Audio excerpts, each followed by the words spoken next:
નમસ્કાર ખેડૂત મિત્રો, હું છું અશોક પાનેલિયા અને મોટા દેવળિયા કૈલાસ એગ્રો એન્ડ ફર્ટિલાઇઝરમાંથી તમને એક સરસ મજાની માહિતી આપવા જઈ રહ્યો છું કે આજે આપણે ચોમાસુ પાક પૂરો થવા આવ્યો અને શિયાળુ પાકમાં આપણે નવું વાવેતર કરવાનું છે. એમાં આપણે ચીણા છે, જીરું છે, ધાણા છે, લસણ છે, ડુંગળી છે, એવા પાક આપણે વાવવાની તૈયારીમાં છીએ.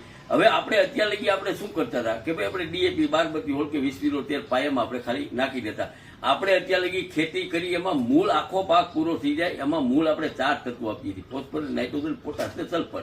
એમાંથી આપણે પાક પૂરો કરીએ છીએ. પણ ખરેખર ખેડૂતો કોઈ પણ પાક જે છે એમાં 16 પોષક તત્વોની જરૂરિયાત ઊભી થાય છે. બાકીના પોષક તત્વો જે છે એ આપણે દેશી ખાતરમાંથી આપણે મળી રહેતા હતા અને 4 તત્વોથી આપણે પાક લઈ શકતા હતા. પણ હવે દેશી ખાતરની ઉણપ જે આપણે ખેતરમાં દેખાય છે, તો હવે જે દેશી ખાતરમાંથી જે આપણે માઇક્રોન્યુટ્રન્સ મળતા હતા એ માઇક્રોન્યુટ્રન્સ આપણે હવે ફર્ટિલાઇઝરના રૂપમાં આપણે આપવા પડે. તો કોઈ પણ પાક વાવો એમાં અડધામાં તમે ડીએપી 12 હોળ 20 કોઈ પણ ખાતર તમે પાયામાં નાખતા હોય એની ભેગું એગ્રી કેમ્પનું આપણે કેન જે પાવર કેન જે છે એની અંદર બધા માઇક્રોન્યુટ્રન્સ આવેલા છે અને એ દાણાદાર રૂપમાં અવેલેબલ છે. કોઈ પણ પાકમાં તમે ડીએપી 12 હોળ કે 20 ની ભેગું જો વીકે તમે 12-15 કિલો તમે જો પાયામાં જ જો તમે આપી દો અને એક બાજુ તમે નકરું ડીએપી વાપરો એની અંદર નહીં નાખતા તો તમને ખબર પડે કે માઇક્રોન્યુટ્રન્સ જે ખાતર જે છે એ છોડને ઉગાવવાથી માંડી અને વધી કુળપમાં કેટલો આપણને ફેર પડે છે.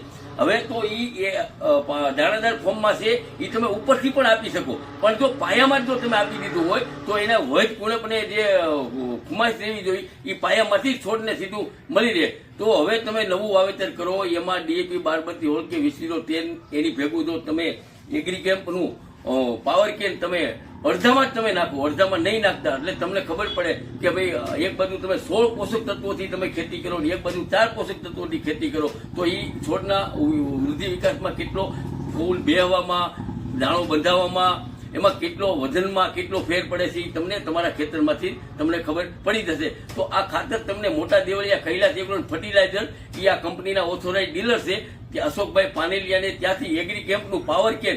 અને આ પાવર કેન ચોમાસુ પાકમાં ઘણા ખેડૂતોએ મગફળીની અંદર વાવેલા છે અને મગફળીની અંદર એમના અનુભવ છે કે ભાઈ પાવર કેન વાપરવાથી અમારે આજે કોઈ કે 30 મણનો ઉતાર આવ્યો, કોઈ કે 35 મણનો ઉતારો આવ્યો. તો એને જે અનુભવ છે એના આધારે અમે તમને સજેશન કરીએ છીએ કે ભાઈ શિયાળુ પાકમાં પણ તમે આનો ઉપયોગ કરી અને સારું એવું ઉત્પાદન મેળવો.